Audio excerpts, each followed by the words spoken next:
شروع دن سے ہم اس بات کی تلاش میں رہے ہیں کہ کفار کا کون سا ایسا عمل تھا، کون سی ایسی ان کی بات تھی جس کی وجہ سے وہ دین اسلام کی طرف نہ آ سکے۔ حالانکہ اللہ رب العالمین نے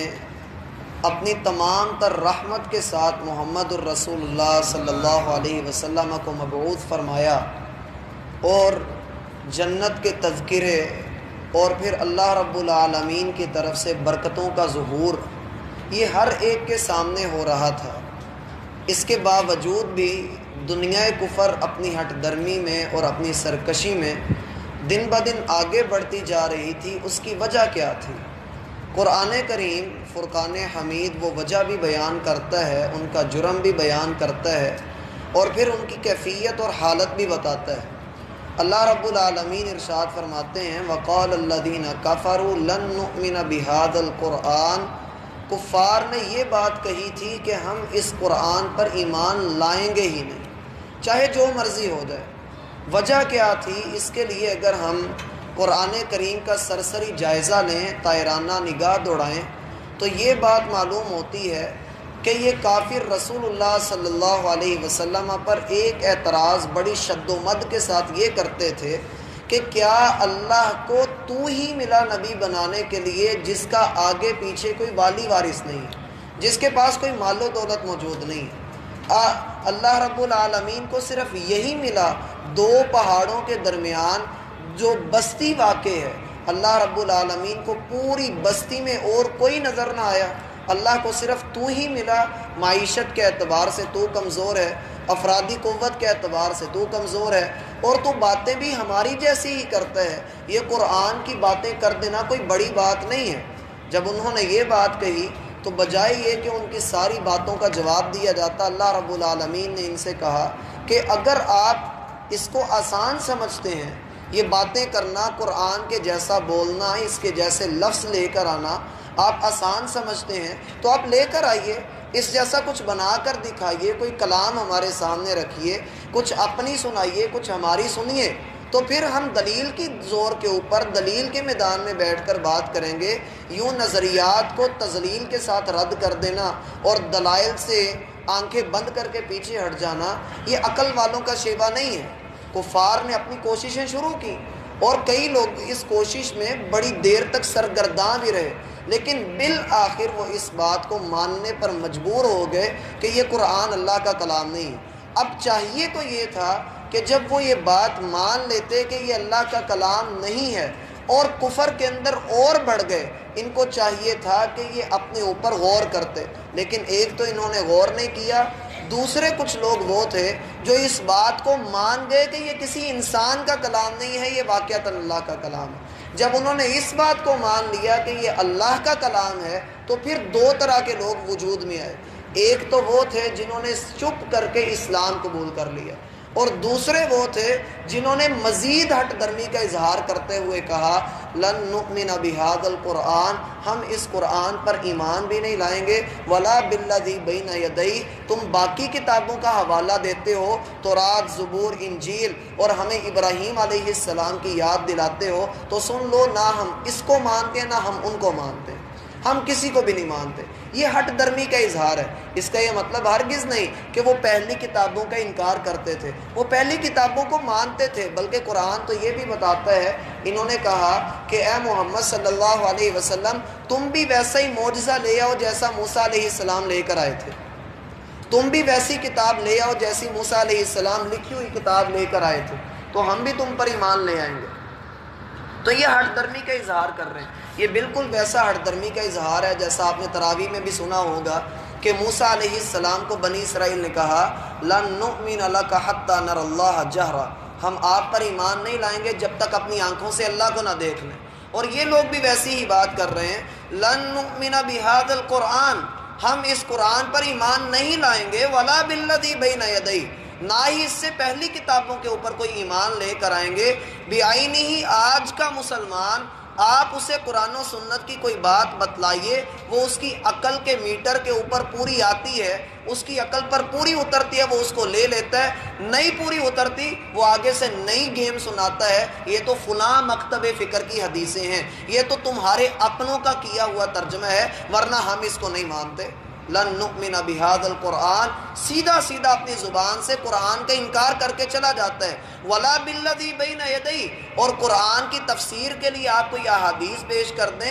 آپ اس کو صحابہ کرام کے اقوال دکھا دیں، آپ اس کو حرام کاری سے روکنے کے لیے کسی بڑے عالم کا فتویٰ دکھا دیں، قرآن و سنت میں سے کوئی دلیل اس کو دے دیں، وہ نہیں مانتا ہے، اور یہ کہتا ہے لن نؤمن بہذا القرآن، جی ہمارے نزدیک یہ جائز ہے، آپ کے نزدیک حرام ہے، تو ہم کیا کریں، ہم نہیں مانتے، ہمارے نزدیک بات ایسے نہیں ایسے ہے۔ ذہن میں رکھیے کہ قرآن و سنت کے آ جانے کے بعد دنیا کی ہر بات رد کر دی جائے گی، کسی بھی بات کو قبول نہیں کیا جائے گا، لیکن اگر ہم اپنی حالت کے اوپر غور کریں تو میرا بھائی معاملہ بڑا گمبھیر ہے۔ ہم جب اپنی حالت پر غور کرتے ہیں تو ہماری زندگی کے تمام تر معاملات میں جہاں جہاں ہم دیکھتے ہیں کہ کہیں نہ کہیں ہم غلط کام کر رہے ہیں، ہم ڈنڈی مار رہے ہیں، ہم دھوکہ دینے کی کوشش کر رہے ہیں، وہاں اصل میں ہم قرآن کا ہی انکار کر رہے ہوتے ہیں، اور اپنی زبان سے ہم یہی کہہ رہے ہوتے ہیں بھائی ہم نہیں لائیں گے ایمان۔ اور کئی لوگوں کے انکار کا، کئی لوگوں کا طریقہ واردات بڑا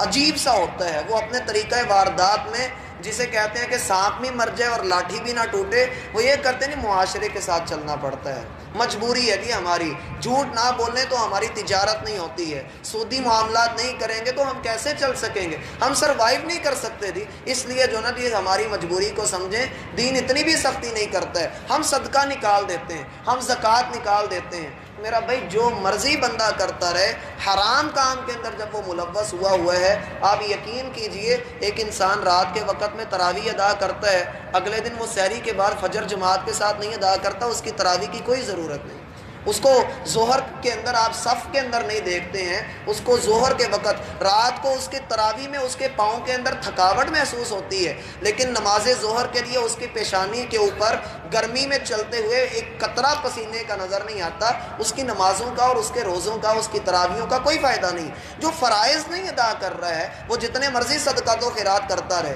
وہ جتنے مرضی دیگر کام کرتا رہے، اللہ کے ہاں تب تک کوئی وقت نہیں۔ صحیح بخاری کے اندر آتا ہے، اللہ کے رسول صلی اللہ علیہ وسلم فرماتے ہیں اللہ نے ارشاد فرمایا کہ مجھے اپنے بندے کے اعمال میں سے سب سے زیادہ پسند وہ عمل ہے جو میں نے اس کے اوپر فرض کیا ہے، جو میں نے اس کی ذمہ داری لگائی ہے، اس کے بعد اگر وہ نفلی عبادت کرتا ہے تو پھر اس کو اس کا اجر دیا جاتا ہے۔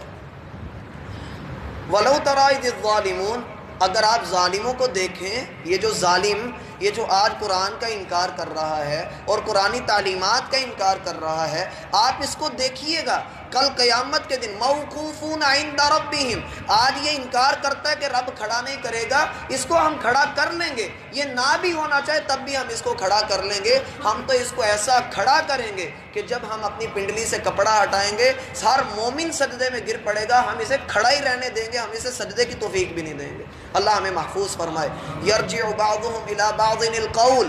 اور سارے ظالم آپس میں لڑ پڑیں گے، کوئی بہت امیر ہوتا ہے اور کوئی غریب ہوتا ہے، غریب امیر کی پیروی کرتا ہے، اس کے پیچھے لگتا ہے۔ یہ جو معاشرے کے اندر طبقاتی نظام ہے، یہ جو فرق ہے، اس میں عام طور پہ آپ غریب کو دیکھیے وہ امیر کی پیروی کرتا ہے۔ اللہ فرماتے ہیں یرجع بعضهم الى بعض القول،